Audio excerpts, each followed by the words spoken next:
गया। चेलों से कहा आओ हम उस पार चले, और वे भीड़ को छोड़कर जैसा वे था वैसा ही उनके साथ नाव साथ चले, और उनके साथ और भी नावें थी। देखिए,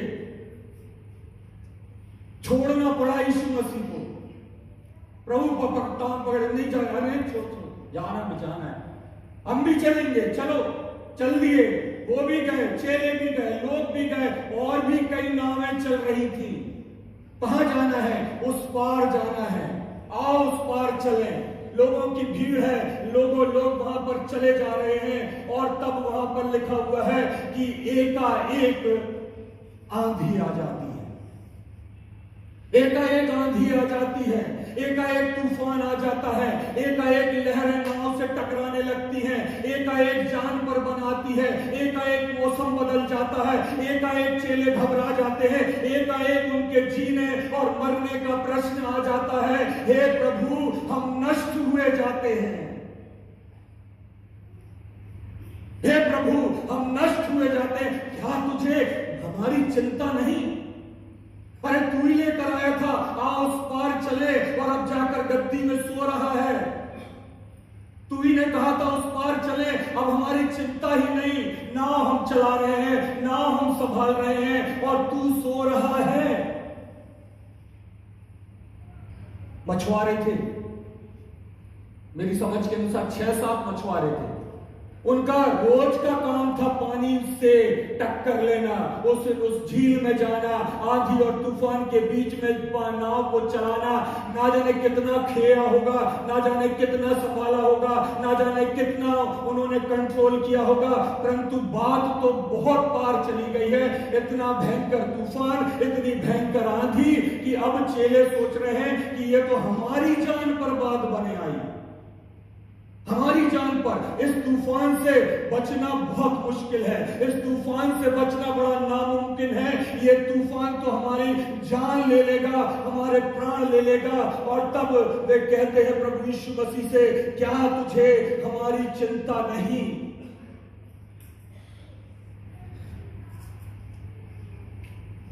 मछुआरे परेशान हो रहे हैं, और बढ़ई का बेटा सो रहा है।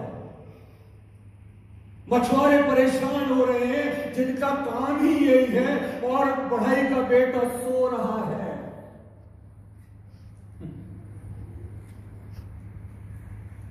डर गए, घबरा गए, चिंता करने लगे, संकट में है, परेशानी में है। भजन संहिता उसका 50वां अध्याय और उसकी 15वीं आयत, यहां लिखा हुआ है, और संकट के दिन मुझे पुकार, मैं तुझे छुड़ाऊंगा, और तू मेरी महिमा करने पाएगा। संकट के दिन तू मुझे पुकार, मैं तुझे छुड़ाऊंगा, और तू मेरी महिमा करने पाएगा। एक ही संदर्भ में 3 बातें प्रभु यीशु मसीह कहते हैं। संकट के दिन मुझे पुकार, मैं तुझे छुड़ाऊंगा, और तू मेरी महिमा करने पाएगा। अब संकट चेलों के सर पर है, संकट में चेले चिल्ला रहे हैं, संकट में चेले यीशु मसीह को पुकार रहे हैं, प्रभु हम नष्ट हुए जा रहे हैं, हमको बचा। बड़ा अच्छा उदाहरण मिलता है दूसरा राजा उसका 20वां अध्याय और उसकी कुछ आयतों में। वहां पर लिखा हुआ है, उन दिनों में हिजकिय्याह ऐसा रोगी हुआ कि मरने पर था, और आमोस के पुत्र यशायाह भविष्यवक्ता ने उसके पास आकर कहा, यहोवा यूं कहता है कि अपने घराने के विषय में जो आज्ञा देनी हो वह दे, क्योंकि तू नहीं बचेगा, तू मर जाएगा। आमोस का पुत्र यशायाह भविष्यवक्ता राजा के पास आता है, तुझे जो करना है कर ले, क्योंकि अब तू नहीं बचेगा, तू मर जाएगा। एक बढ़िया आराम से शासन चल रहा है, बढ़िया राजपाट चल रहा है, परमेश्वर का वचन पहुंचता है, तू मर जाएगा। मरने से हर कोई डरता है, मौत से हर कोई डरता है, कोई मरना नहीं चाहता, कोई मरना नहीं चाहता, हम सब जीना चाहते हैं, परंतु यहां पर स्थितियां और परिस्थितियां इतनी विकराल हो गई, इतनी विपरीत हो गई कि राजा जो है वो हैरान हो गया, परेशान हो गया। और उसके बाद लिखा हुआ है तब उसने दीवार की ओर मुंह फेर कर यहोवा से प्रार्थना करके कहा, हे यहोवा, मैं विनती करता हूं कि स्मरण कर मैं सच्चाई और खरे मन से अपने को तेरे सन्मुख जानकर चलता आया हूं और जो तुझे अच्छा लगता था वही करता आया हूं। और तब हिजकिय्याह फूट फूट कर रोने लगा। तू मर जाएगा, संकट आ गया, समस्या आ गई, परेशानी आ गई, तू मुझे पुकार, मैं तुझे छुड़ाऊंगा। संकट के समय उसने यशायाह के पांव नहीं पकड़े, उसने यशायाह से विनती नहीं की, उसने यशायाह से नहीं कहा कि मेरी आयु बढ़ा दे, मेरी जिंदगी बढ़ा दे। नहीं, उसने अपना मुंह दीवार की ओर किया, परमेश्वर यहोवा से प्रार्थना करी, फूट फूट कर रोया और यशायाह निकल भी नहीं पाया। परमेश्वर का वचन उसके पास पहुंचा, जा उससे कह दे मैंने तेरी 15 वर्ष आयु और बढ़ा दी है। संकट के समय मुझे पुकार, संकट के समय मुझे पुकार, मैं तुझे छुड़ाऊंगा और तू मेरी महिमा करने पाएगा।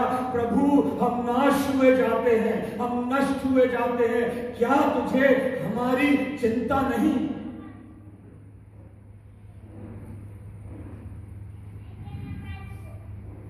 क्या तुझे हमारी चिंता नहीं? भजन संहिता 121:4 में लिखा हुआ है, ना तो वह ऊंघेगा और ना वो सोएगा, ना तो वो ऊंघेगा और ना तो वो सोएगा, परंतु यहां लिखा हुआ है यीशु मसीह गद्दी पर सो रहा था। आंधी चल रही, तूफान चल रही, वो हल्ला हो रहा होगा, इधर करो ना, उधर करो ना, यहां रस्सी खींचो, वहां करो। इतने शोर शराबे के बीच में यीशु मसीह जो है वो आराम से लेटा हुआ है और चेलों को उसको जगाना पड़ा, उठाना पड़ा। प्रभु, हम नाश हुए जा रहे हैं, प्रभु हम नाश हुए जा रहे हैं। मेरी समझ में नहीं आया कि प्रभु यीशु मसीह क्यों सो रहा था।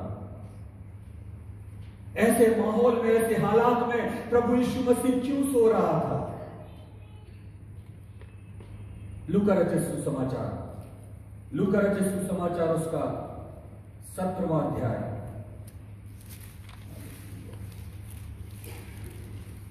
17वां अध्याय और उसकी 5वीं आयत। तब प्रेरितों ने प्रभु से कहा, हमारा विश्वास बढ़ा। तब प्रेरितों ने प्रभु यीशु मसीह से कहा, हमारा विश्वास बढ़ा। हाँ, तो मैं बढ़ा देता हूं तुम्हारा विश्वास, आज से तुम और विश्वासी हो गए। हम अपने आप अपना विश्वास बढ़ा लेते हैं, हम बहुत बड़े विश्वासी हैं, हम भयंकर विश्वासी हैं। हमारा विश्वास बढ़ा, कौन बढ़ाएगा? कैसे बढ़ाएगा? क्या हमारे बोलने मात्र से हमारा विश्वास बढ़ जाएगा? क्या आपके बोलने मात्र से मेरा विश्वास बढ़ जाएगा? ये विश्वास कैसे बढ़ेगा? हमारा विश्वास बढ़ा, प्रभु हमारा विश्वास बढ़ा, चलो उस पार चलते हैं, झील के उस पार चलते हैं, आओ नाव पर बैठे उस पार चलते हैं। बैठ गए, नाव झील में चलने लगी और आंधी और तूफान आ गया। प्रभु हमारा विश्वास बढ़ा, प्रभु जाकर नीचे आराम से लेट गए। अब बढ़ा विश्वास, तब भी विश्वास नहीं, तब भी अपनी सामर्थ्य पर विश्वास था, अपने ज्ञान पर विश्वास था, अपनी बुद्धि पर विश्वास था। यहाँ की हवा चल रही है तो इस तरफ से नाव संभालो, वहां की चल रही है तो इस पंखे को इधर करो, यहाँ चल रहा है तो वैसा करो। अरे तू क्या जाने, मैंने कई बार ऐसे चीजों का सामना किया है, ऐसा कर वैसा कर, ना जाने कितनी बुद्धि ज्ञान समझ वहां पर लगाई जा रही होगी, लेकिन फिर भी जब बस में बात नहीं आई, जब हाथ में बात नहीं आई, तब प्रभु यीशु मसीह के पास आए। प्रभु हम नष्ट हुए जाते हैं, हमको बचा, हमारा विश्वास को बढ़ा।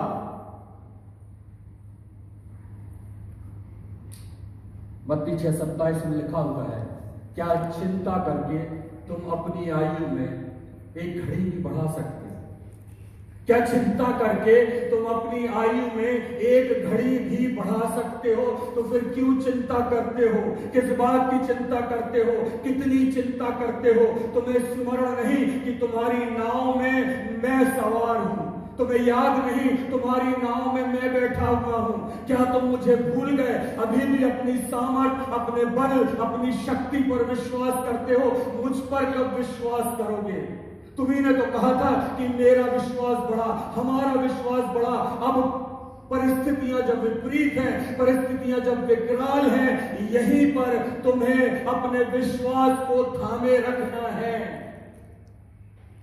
यहीं पर तुम्हारा विश्वास बढ़ेगा, इसी झील में तुम्हारा विश्वास बढ़ेगा, इसी झील के बीच में तुम्हारा विश्वास बढ़ेगा। इस आंधी और तूफान से टकराने के साथ तुम्हारा विश्वास बढ़ेगा। ऐसे विश्वास बढ़ने का नहीं, 1 घंटे आकर बैठ गए और घर चले गए, हम बड़े विश्वासी हैं, ऐसे नहीं बढ़ने वाला। परीक्षाओं का सामना करना पड़ता है, विपत्तियों का सामना करना पड़ता है, और उस विपत्ति में ही विश्वास बढ़ता है। लेकिन यहां तो चेलों का विश्वास और घटा जा रहा है, चेलों का विश्वास और गिरा जा रहा है, और यहां तक आ गया कि अब हम तो मर जा रहे हैं, हम तो मिटे जा रहे हैं, हम तो नाश हुए जा रहे हैं। प्रभु तू हमको बचा, प्रभु तू हमको बचा। प्रभु यीशु मसीह सुनते हैं, और तब वहां पर लिखा हुआ उठते हैं और उस आंधी और तूफान को डांटते हैं, और वह आंधी और तूफान ठहर जाता है, शांत हो जाता है। भजन संहिता 68 और उसकी पहली दूसरी आयत। परमेश्वर उठे, परमेश्वर उठे, उसके शत्रु तितर बितर हो और उसके बैरी उसके सामने से भाग जाएं। जैसे धुआं उड़ जाता है वैसे ही तू उनको उड़ा दे, जैसे मोम आग की आंच से पिघल जाता है वैसे ही दुष्ट लोग परमेश्वर की उपस्थिति से नष्ट हो। परमेश्वर उठे तो उसके शत्रु तितर बितर हुए। सो रहा था यीशु मसीह, चेले आए, चेलों ने यीशु मसीह को उठाया, यीशु मसीह उठे और शत्रु तितर बितर हुए। अभी तक तूफान था, अभी तक आंधी थी, अभी तक काले बादल छाए हुए थे, अभी समस्याएं विपरीत थी, परेशानियां थी, लेकिन जैसे ही प्रभु यीशु मसीह उठे और शत्रु तितर बितर हुए, लिखा है जैसे धुआं उड़ जाता है, जैसे धुआं उड़ जाता है, शत्रुओं से उड़ गए।